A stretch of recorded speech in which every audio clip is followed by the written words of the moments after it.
Please welcome, with a round of applause, Brian Belefant.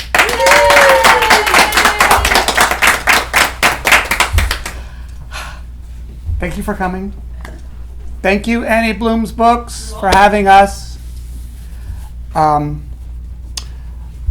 here today to talk about a book, The Metamorphosis by Franz Kafka.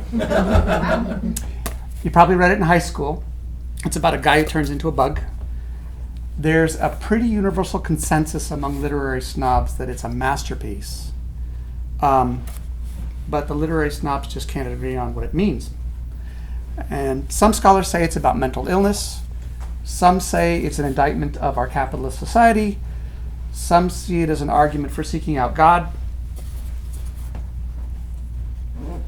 I found a quote by this guy, Paul Spalding Mulcock. He says, "Fiction's capacity for polysemic richness can invite a dizzying heterogeneous cornucopia of hermeneutic approaches as readers and critics alike hunt for the possible meaning cocooned within a book's intriguing pages." I think that explains it. The question that I'm coming up with is, did Kafka start out with a meaning in mind and write the book? Did he go, I'm going to write a book about the horrors of the capitalist society? Or did you say, I'm going to write a book about a guy who turns into a bug? I'm not a Kafka scholar, but as far as I can tell, he didn't. He just wrote the story. And I didn't research, but I didn't find anywhere that he said, yeah, this is a book about. So the follow-up question is, what the hell does any of that have to do with this book, The Sultan of Garbage? And what it has to do with this book is when I started to write the thing, I wasn't intending to write an indictment of capitalist culture or an argument for seeking out God or a book about mental illness. I was writing about a guy who ends up on an island of garbage. I just wanted to tell a story. And this guy is out there alone on this island trying to figure out how his life got to be so messed up. If you know my writing, or you know me, which you do, my default settings are generally snarky and funny. And so I hope that this book is snarky and funny, but there's some serious stuff that comes up in the book. Stuff about environmental issues, waste, consumption, superficiality, and identity. Something else comes up that, as I'm thinking about the book, and this is kind of after it got published, well, not after, but sort of as it was getting published, the notion of clutter, and it's sort of an encompassing issue for the book. And when I mean clutter, it's not necessarily things, because obviously it's about an island of garbage, but it's also ideas, expectations, relationships. It's the stuff we all collect, stuff that takes up space, but stuff that no longer serves us, stuff that we hold on to. And if and when we finally get rid of this stuff, we foist it onto other people. And it's interesting for me that the book talks about it in the case of this individual who's on the island, but it also talks about it as society. Did I set out to make a book about that? Sort of. I mean, it showed up, and as I was revising, I sort of put it together and sharpened it, but that's not what I was aiming at. Anyway, what's kind of cool is that when you publish a book, it's out there, and then people can find stuff that you can then pretend that you put in there. Unless you're dead, and then they can write, volumes about it. So anyway, I'm going to stop talking, and I'm going to start reading. But before I do, I want to tell you that, first, I hope that the way the book sounds is interesting enough that you want to read the whole thing. And if you do, I'd be interested to know that if you find something in there. And if you do, please let me know, because it's cool. The part I'm going to read is a section where Alex, the protagonist is a guy named Alex. He takes his girlfriend Grace and two of her shallow friends on a yacht to explore this island of garbage. And this is a part of the story where Alex is on the island and Grace and her two friends are in the yacht, and the yacht has left them and he's all alone on the island. Ready? Okay. I look inland. Funny word, inland, when you're not exactly on land. But what else would you call it? It does look like land, though. The garbage rises in a slope from the beach, gradually at first and then steeply to a peak, like a volcano. A wisp of cloud near the peak accentuates the effect. I'm overcome by a desire to see what's up there. Not that I don't already know. It's garbage. More garbage, just higher up above the water. But it's Everest to my Sir Edmund Hillary.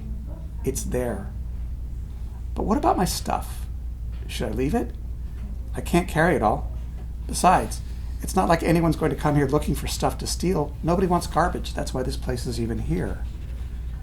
When I was just getting started, living in New York, the garbage collectors had gone on strike, and bags of trash were piling up on every curb. I passed my neighbor Rudy coming down the stairs carrying a huge gift-wrapped box. Up until that day, Rudy and I had never exchanged more than a hello in the stairwell. But this day, Rudy was cheerful. You know what this is, he asked. Looks like a present, I answered. Exactly. Rudy was beaming. You going to a party? Better. I'm taking out the trash.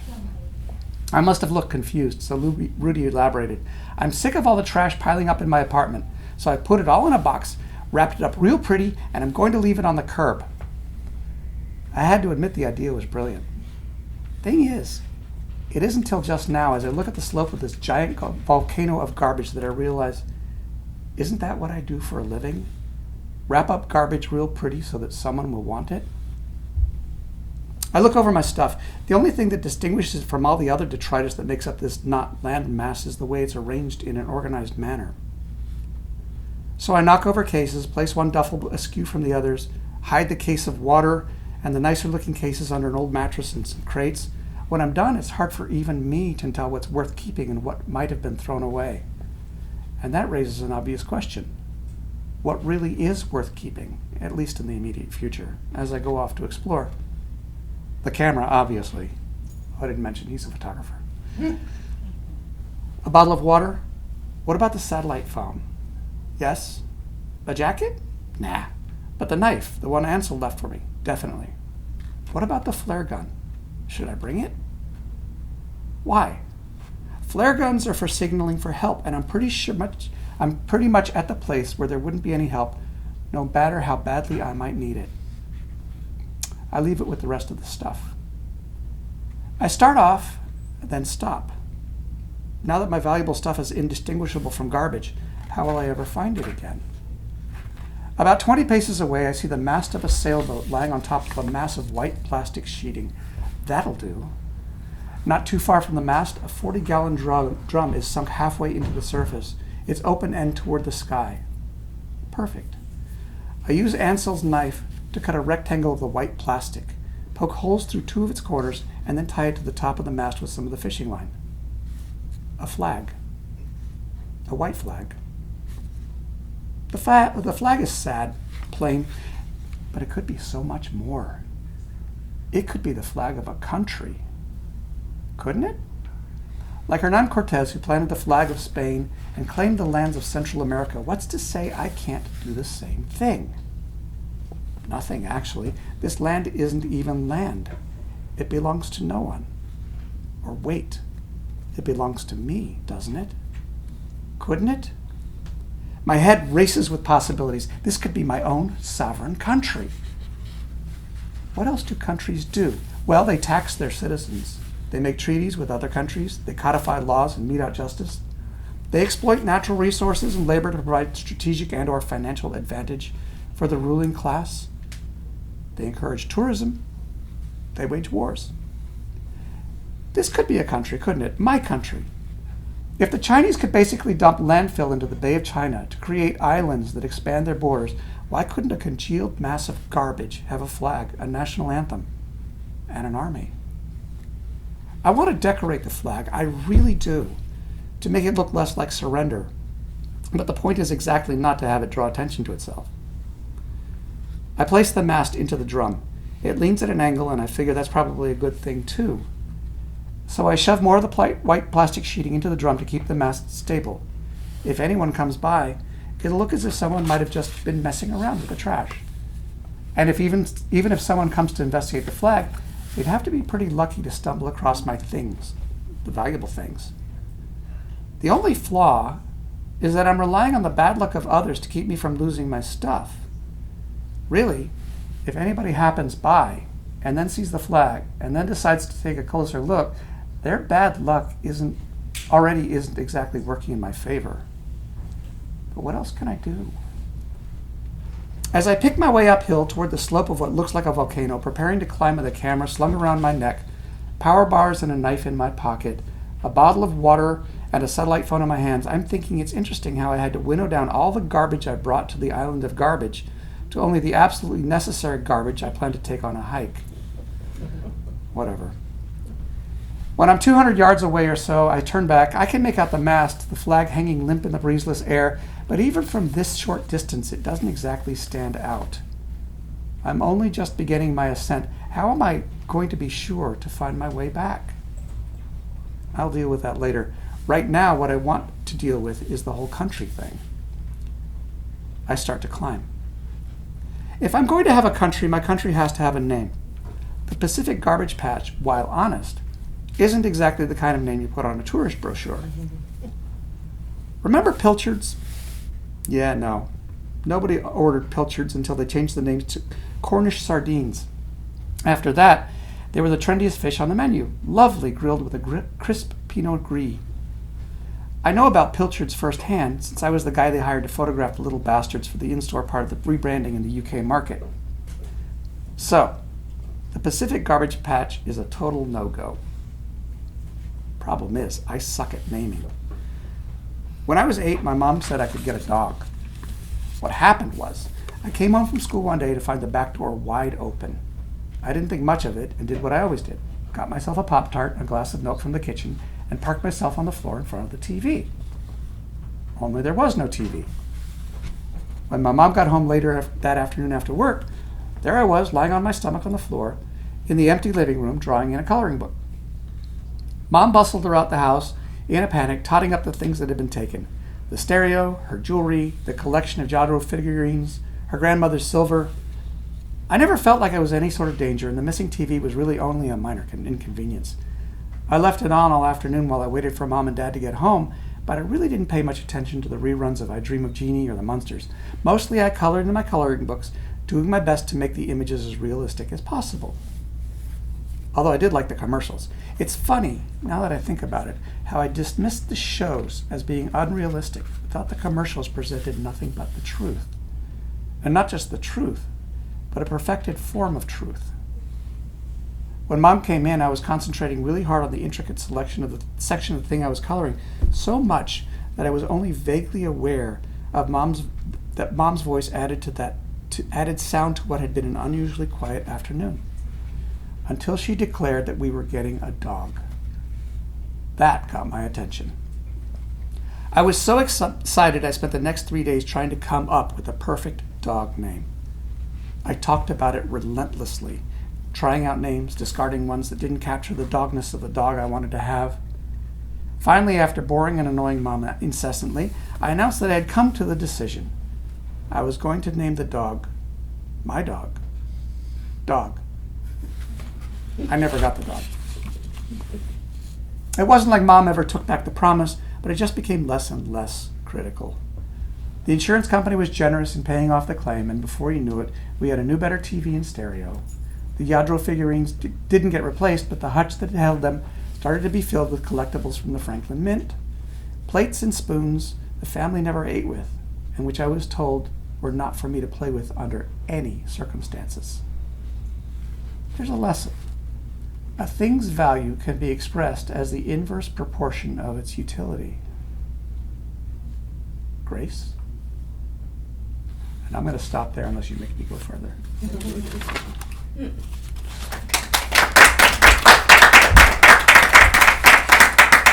Questions?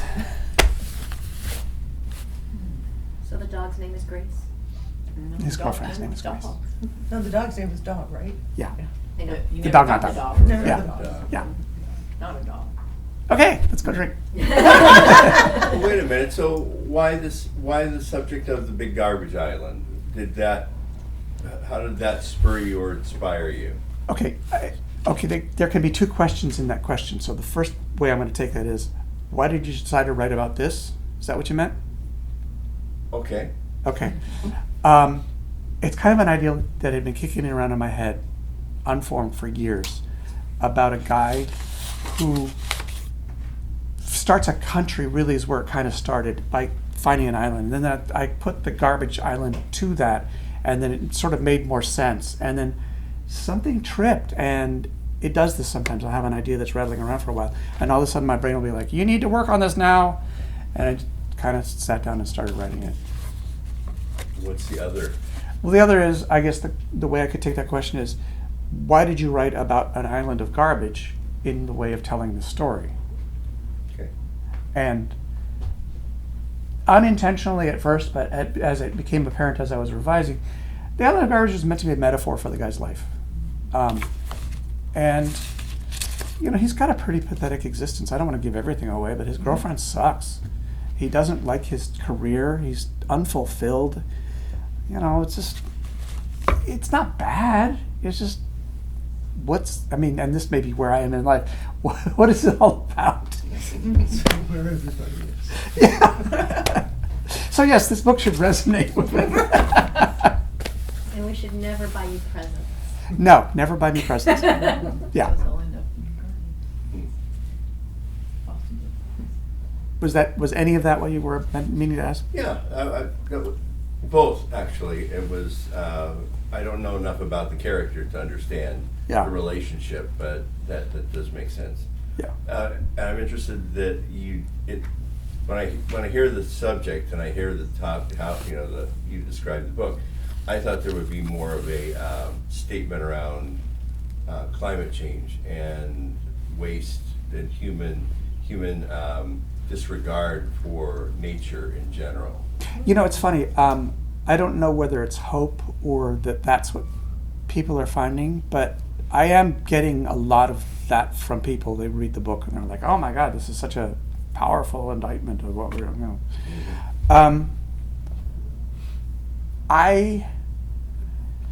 I'm reluctant to preach directly. You know, I have my own ideas, and I think they come through, but I am not the kind of person who's going to be carrying around the flag and going, "We have to do something." I don't like listening to those people, so I don't want to be one of them, even if they're right.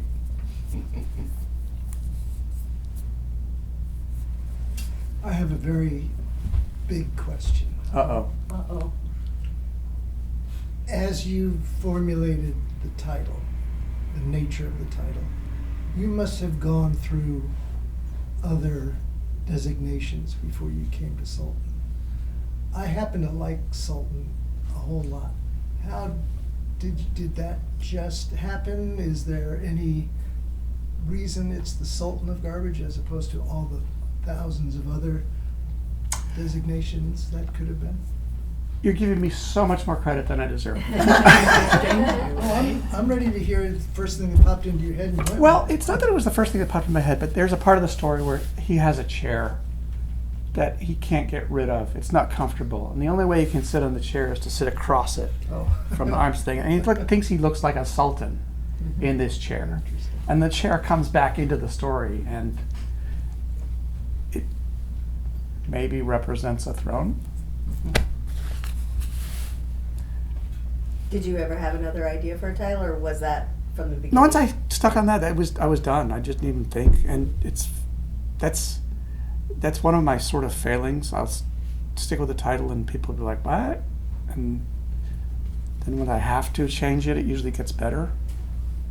I think it's a good title. Sounds very fitting. What made you choose that particular part of the book for reading? I wanted something that would introduce the island in a way that, and also his character. It's not a very big book. I read like 3/4 of it. No, honestly, it's. I think it's a pretty representative section. There are really neat things, I think, that I'm really happy with the character. You don't get it in this, but he has this habit of talking to himself and then answering himself throughout the book, which I think is kind of fun. And because he's a photographer, and because I was trained as a photographer, I have these photographic lessons that come out through the book, through the voice of his mentor in photography. And what I love, and I hope I'm not giving too much away, is that the lessons that he's remembering apply directly to photography, but the way they're written, they can apply to life. And I'm kind of really proud of that. But none of that's in this section, so I want you to read the rest of the book. Is there any specific person that came to mind when you developed the character? Did you kind of develop it after your own self? So I have a theory that every work of art is an autobiography. And if this is a work of art, yeah, it's me. There are a lot of elements of me in this character. I hope some of the things that I put into him aren't. But maybe I just have blinders. Yeah, I don't know. Darby can tell you.